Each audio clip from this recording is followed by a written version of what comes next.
प्यारे विद्यार्थियों, हमारा आज का प्रश्न है रणेंद्र जी द्वारा लिखित उपन्यास ग्लोबल गांव के देवता के प्रमुख पात्र कथावाचक का चरित्र चित्रण। आइए इस पर चर्चा करते हैं। रणेंद्र द्वारा रचित उपन्यास ग्लोबल गांव के देवता आदिवासी जीवन के संघर्ष, विस्थापन और कॉरपोरेट जगत के शोषण की एक हृदय विदारक दास्तां है। इस उपन्यास का कथावाचक न केवल पूरी कहानी को पाठकों के सामने रखता है, बल्कि वह स्वयं भी इस व्यवस्था का एक हिस्सा और साक्षी है। कथावाचक के चरित्र की प्रमुख विशेषताएं निम्नलिखित हैं।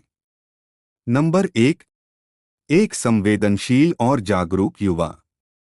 कथावाचक एक पढ़ा लिखा और संवेदनशील युवा है जो सरकारी विभाग बीडीओ कार्यालय में कार्यरत है। उसकी संवेदनशीलता ही उसे असुरों, एक विलुप्त होती आदिवासी जनजाति के दुख दर्द से जोड़ती है। वह केवल एक सरकारी कर्मचारी बनकर नहीं रहता, बल्कि उनके जीवन की त्रासदी को गहराई से महसूस करता है। नंबर 2, व्यवस्था और वास्तविकता के बीच का सेतु। कथावाचक उपन्यास में उस पुल का काम करता है जो आधुनिक ग्लोबल दुनिया और आदिम असुर समाज को जोड़ता है। वह देखता है कि कैसे प्रगति के नाम पर आदिवासियों की जल, जंगल और जमीन छीनी जा रही है। वह इस विरोधाभास को उजागर करता है कि जिस समाज को हम पिछड़ा कहते हैं, वह वास्तव में कितना सरल और मानवीय है। नंबर 3, व्यवस्था का हिस्सा होने की छटपटाहट। कथावाचक के चरित्र का एक महत्वपूर्ण पहलू उसकी आंतरिक द्वंद्व है।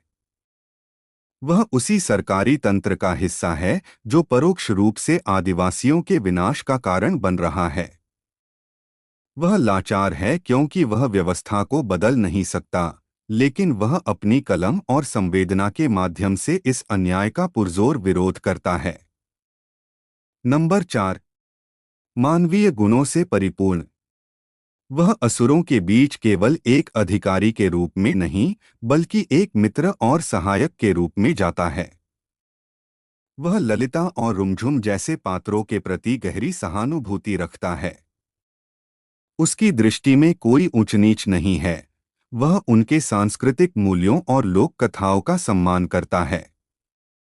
नंबर 5, एक निष्पक्ष प्रेक्षक ऑब्जर्वर। एक कथावाचक के रूप में वह पूरी कहानी को निष्पक्ष भाव से कहने की कोशिश करता है। वह ग्लोबल गांव के देवताओं, कॉरपोरेट घरानों और भ्रष्ट राजनेताओं की चालबाजियों को भी समझता है और आदिवासियों की भोली भाली मासूमियत को भी। वह बिना किसी लागलपेट के यह दिखाता है कि कैसे विकास की चक्की में गरीब पीसा जा रहा है। निष्कर्ष रूप में हम कह सकते हैं कि ग्लोबल गांव के देवता का कथावाचक उपन्यास की आत्मा है।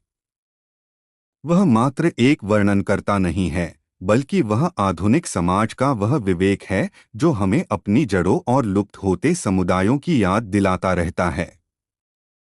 उसका चरित्र पाठक को यह सोचने पर मजबूर करता है कि क्या हमारा विकास वास्तव में समावेशी है। धन्यवाद।